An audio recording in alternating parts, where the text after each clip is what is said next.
Here's an awkward call to make to a colleague. Hey, Nick. Hey, Jeff. So I've got some bad news. Everything you've been clicking on in your web browser is for sale on the open internet, and I just bought it.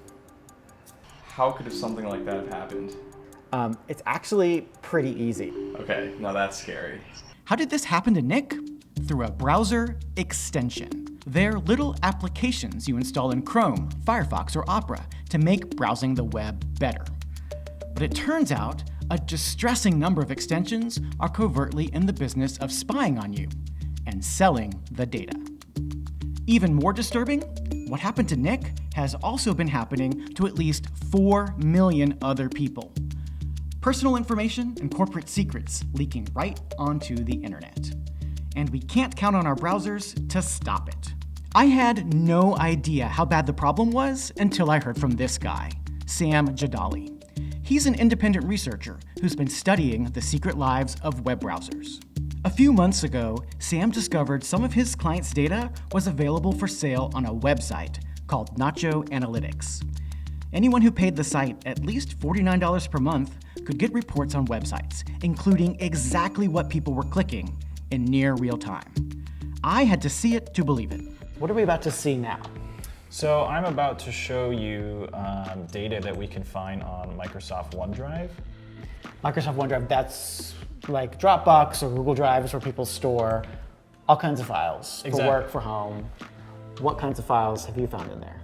So you can actually search by page title. So you could just run a simple search query for the word tax, and you can potentially find people's tax returns. And within that, you can see, I'm sure, if you open it, I'm sure all sorts of sensitive financial information, personal information, bank account information. Then, Sam showed me the links to medical records, exposing the names of patients, doctors, and even medications, which we blurred out here. We saw people checking into flights, exposing their names and IDs. We saw people booking Ubers, leaking their exact pickup and drop-off locations. We did not click on any of these links. Instead, we ran a test. I installed a leaky extension, then looked at a document in my browser. Sam was able to find and open it from Nacho in as little as an hour. Then I asked Sam if he could find data from the Washington Post. That's how we discovered Nick clicking around on the Post's internal website. We watched him logging in and checking out the summer interns. Over months, he'd likely leaked much, much more. It's shocking to be able to trace data from the moment it gets grabbed to the place it gets sold. Nacho Analytics isn't on the dark web. It isn't technically stolen data. Nacho bills itself as a marketing intelligence service, helping businesses know what competitors are up to. Nacho also claims it's 100% legal. Here's how one of its employees described Nacho in a web video a few months ago. We are gathering data from millions of opt-in users, individuals from around the world that agreed to share their browsing data anonymously. Nacho Analytics scrubs this data, so all personal information is deleted. Is that really the case? With Nick, his data leaked from an extension called Hover Zoom. Its stated purpose is to enlarge photos on websites. Hover Zoom's privacy policy does say it can read your browsing history. By clicking agree, you're allowing it to view every page you click.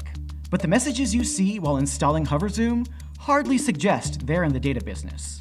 The extension's maker didn't answer my emails. After Sam disclosed his findings, Google, Mozilla, and Opera banned at least 6 of the leaky extensions he had identified, including Hover Zoom. If you had one of them installed, it no longer works.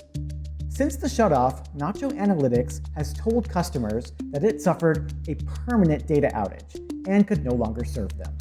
Nacho Analytics CEO told me Sam had misused his site by looking at personal information, and that Nacho's data came from people who were informed, even if they hadn't read every detail in the privacy policies. Those 6 extensions had about 4 million users before they were shut down.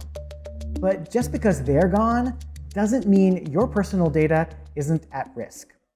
A recent academic study found 3,800 leaky extensions in the Google Chrome Web Store, and the 10 most popular have more than 60 million users. Who are you angry at about this? You? No, I'm just kidding. I'm just the messenger.